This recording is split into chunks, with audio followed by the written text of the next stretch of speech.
Olá, seja bem-vindo ao dia 131 da nossa jornada de leitura bíblica. E começamos então a segunda metade. Estamos no livro de 1 Coríntios.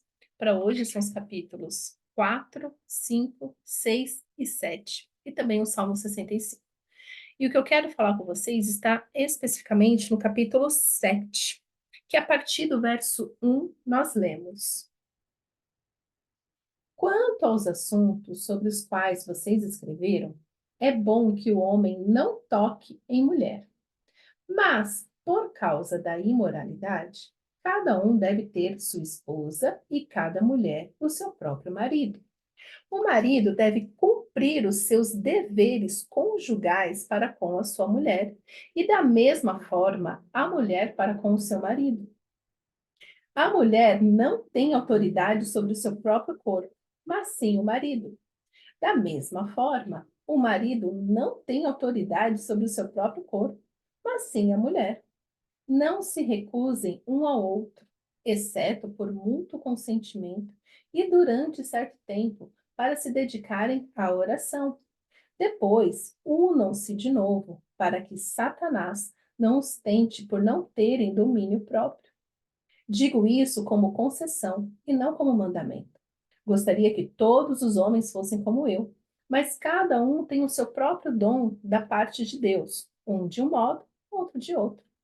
Digo, porém, aos solteiros e às viúvas: é bom que permaneçam como eu.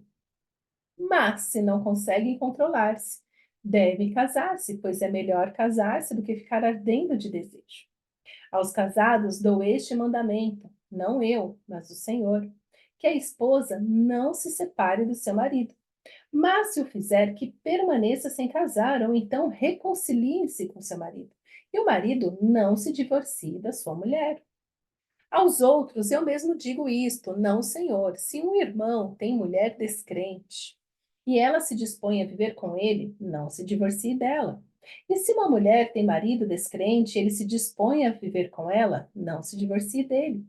Pois o marido descrente é santificado por meio da mulher, e a mulher descrente é santificada por meio do marido. Se assim não fosse, seus filhos seriam impuros, mas agora são santos. Todavia, se o descrente separar-se, que se separe. Em tais casos, o irmão ou a irmã não fica debaixo de servidão. Deus nos chamou para viver em paz, para vivermos em paz. Você, mulher, como se salvará? Ou como sabe se salvará seu marido? Ou você, marido, como sabe se salvará sua mulher? Entretanto, cada um continue vivendo na condição que o Senhor lhe designou e de acordo com o chamado de Deus. Esta é a minha ordem para todas as igrejas. Foi alguém chamado quando já era circuncidado? Não desfaça sua circuncisão. Foi alguém chamado sendo incircunciso? Não se circuncide. A circuncisão não significa nada e a incircuncisão também nada é. O que importa é obedecer aos mandamentos de Deus. Cada um deve permanecer na condição que foi chamado por Deus. Você foi chamado sendo escravo? Não se incomode com isso. Mas se você puder conseguir a liberdade, consiga, pois aquele que, sendo escravo, foi chamado pelo Senhor, é liberto e pertence ao Senhor, semelhante àquele que era livre, quando você foi chamado a escravo de Cristo. Vocês foram comprados por alto preço, não se tornem escravos de homens. Irmãos, cada um deve permanecer diante de Deus na condição que foi chamado. Eu me empolguei lendo, né? Gente, é muito louco tudo isso.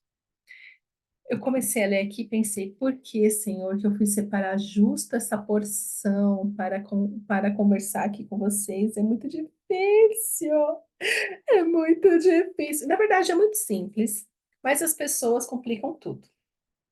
Então, é difícil, mas é simples, mas é difícil. Então, vamos lá. Primeiro casamento. Eu acho aqui, o casamento, primeiro, é muito importante, se você é casado, se você ama o Senhor, né, sendo você mulher, sendo você homem, é importante você entender o plano original do Senhor para o casamento, que se perpetua até hoje. Então, tem muitos casais que se escondem atrás do pecado, falando assim: ai, é porque sou pecadã, né? Ai, é porque não sei o quê, não sei o quê, não sei o quê. Ai, porque hoje em dia, ai, não sei o quê, não sei o quê, não sei o quê. Ai, não é. sabe, gente mimizenta. Não seja um mimizento. Não seja uma pessoa chata que não busca sabedoria no Senhor para viver a sua vida. Então, assim, o casamento, desde sempre, foi um lugar que o Senhor nos deu para servir uns aos outros. É muito forte quando Paulo fala que a mulher não é dona do seu corpo, não tem autoridade sobre o seu corpo. Quem tem é o marido, a mesma coisa o marido, não tem autoridade sobre o seu corpo, que tem a mulher. Então, eu amo que Paulo coloca em pé de igualdade, que mulher tem desejo, então o homem tem que satisfazer sexualmente a sua esposa.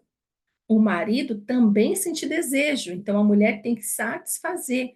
Um tem que suprir a necessidade do outro, o desejo sexual um do outro. Resumindo, é isso que Paulo está falando.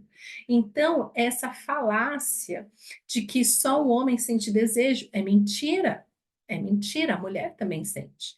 E Paulo começa essa porção falando o seguinte: olha, por causa da imoralidade, ou seja, para você não ficar dormindo com um e com o outro, para você não ficar fornicando, tendo relação sexual com um e com o outro, você deve ter uma pessoa. Então, que cada mulher tenha o seu marido e que cada marido tenha a sua esposa.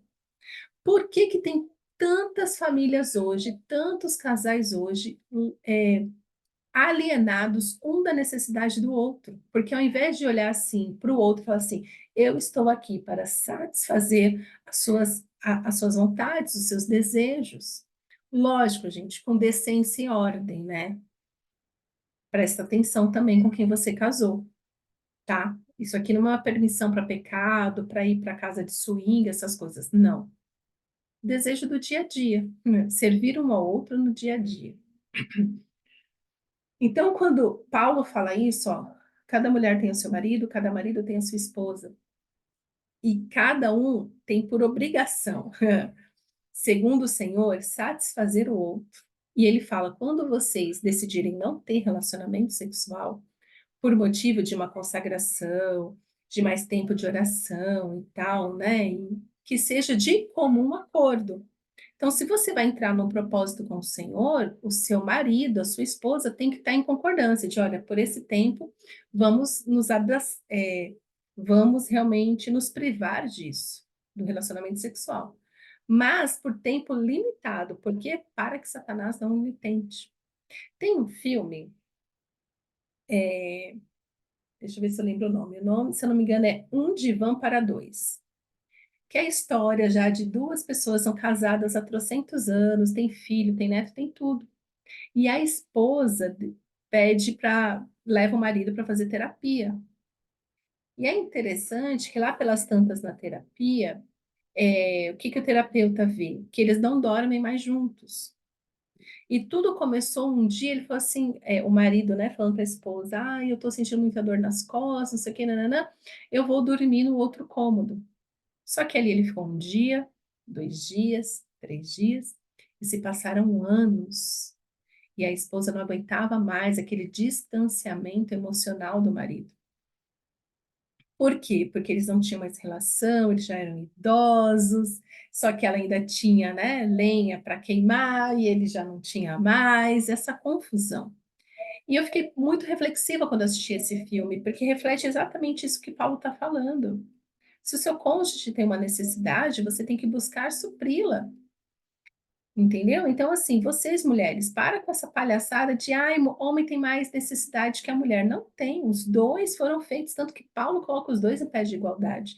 Se você não sente desejo pelo seu marido, se você não sente atração, tem alguma coisa muito errada com você, com os seus hormônios. A mesma coisa, você, marido, que não sente desejo sexual pela sua esposa, tem algo muito errado com você.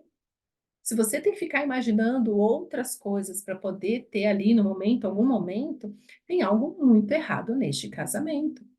Eu sei porque eu lido com casais, eu faço mentoria bíblica para casais, e este é um problema recorrente. De casais que estão emocionalmente distantes, completamente estressados, quando vai ver, eles não têm uma intimidade. Ou então, quando tem a intimidade uma vez, aqui e outra daqui 6 meses. Daqui a pouco está que nem 13º, só uma vez por ano. Né? Daqui a pouco vai passar para bonificação bienal, a cada 2 anos. E não foi para isso que o Senhor projetou, um relacionamento íntimo de um casal. Então, você, esposa, você tem responsabilidade sim, se o seu marido é, não está satisfeito e vai buscar outras fontes, como na pornografia, né? E é você também, marido. Se você não satisfaz a sua esposa, se você anda faltando com isso, você tem responsabilidade. O Senhor vai cobrar de você. É, então, saiba disso, que o relacionamento sexual, ele é o ato mais íntimo entre um homem e uma mulher. Quando isso está deturpado, quando isso, assim, né? Muitas mulheres falam assim para mim, eu tô cansada, não sei o quê, nananã, que cansaço é esse? Que você não tem tempo de qualidade com o seu cônjuge. Maridos também, né? Trabalha tanto, não tem tempo para isso. Como assim não tem tempo para isso? Então, cuidado, porque isso se torna uma armadilha, né? Aqui, Paulo está escrevendo para crentes, para pessoas que amam Jesus, falando: olha, fica por um tempo limitado, para que Satanás não os tente. Por quê? Porque a ausência de relacionamento sexual é a ausência de intimidade. Aí, o que que acontece quando o casal ele não tem uma vida saudável? Eles começam a se distanciar emocionalmente um do outro. Então, eles passam a não olhar mais a necessidade do outro, ele não se preocupa mais com o outro, ele começa a ficar mega estressado, nunca tem paciência, os papéis começam a ficar invertidos na família, os filhos ficam alienados, gente, é uma bagunça. Então, por favor, se você é casado, resolva isso hoje. Porque os solteiros, tudo que eles queriam era, entendeu? É isso, um cobertor de orelha. Mas você que é casado, resolva isso hoje, né? Clame ao Senhor para resolver isso, mas assim, seja intencional para resolver isso. Volta para este lugar, assim, mexer nisso, é mexer com a estrutura do casal, da família, né? Então, muitas coisas na sua vida vai começar a dar certo quando o seu coração se converter ao seu cônjuge. Quando você olhar e falar assim, não, eu tenho responsabilidade pela satisfação, pela alegria, né? É muito sério isso que Paulo diz, ó, é o seguinte, cada um, né, o corpo da esposa, o marido tem autoridade sobre o corpo da esposa e a esposa tem autoridade sobre o corpo do marido. Eu quero saber quem é que anda pregando isso. Eu nunca vi um pastor pregar sobre isso. Nunca vi. Agora o que eu vejo é, ai, mulheres sejam submissas, como se a submissão da mulher, a insubmissão da mulher fosse o único problema que existe. Quando tem um monte de homem que também não satisfaz a sua esposa. Então, se você está ouvindo isso, que comece em você a transformação. Em nome de Jesus. Né? Para de dar lugar para o diabo na sua casa, na sua intimidade, no seu quarto. Porque é o lugar onde, assim, tem duas coisas que o Satanás, assim, ele faz, assim, brincando. Para ele, assim, não é nada. Que é mexer com a sexualidade, ou seja, imoralidade sexual é o pecado mais recorrente que tem. E bolso, dinheiro. Essas duas coisas são o que mais se repete. Você vai ver, isso aqui, que é? Ah, imoralidade sexual, imaginei. Isso aqui, dívidas, dinheiro, imaginei. Sempre roda sobre essas duas coisas. Não é à toa que Paulo fala tanto sobre imoralidade e Jesus pregou tanto sobre o dinheiro. Então, meus queridos, não se deixe enganar. A sua intimidade com o seu cônjuge pode estar afetando todas as áreas da sua vida. Porque você não tem cumprido com algo simples, que é restaurar o casamento que ele foi feito para ser. Um servindo ao outro, um agradando o outro, um satisfazendo o desejo do outro. Simples assim. Mas isso aqui, ora mais. Vai mais fundo no Senhor.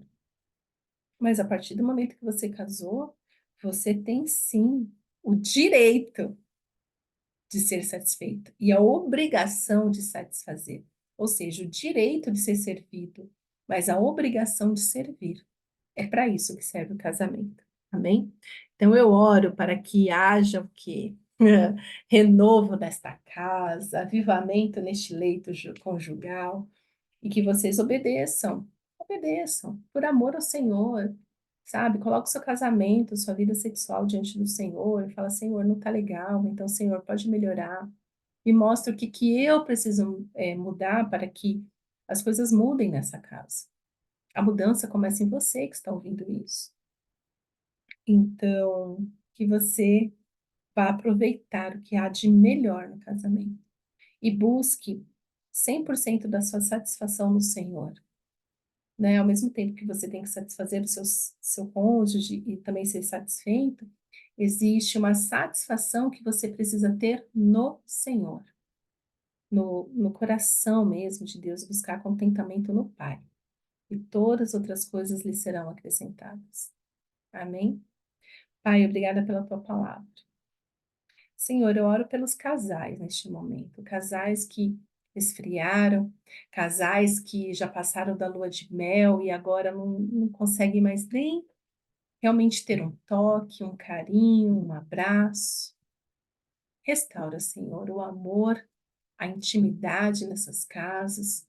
Reaviva, Senhor, a chama da paixão, como reaviva esses hormônios, como na adolescência, na juventude. Que os casais, ó Pai, possam experimentar o melhor do Senhor neste tempo e ter um coração voltado um para o outro, para viver segundo a tua palavra. É isso que eu te peço, Pai. Em nome de Jesus. Amém.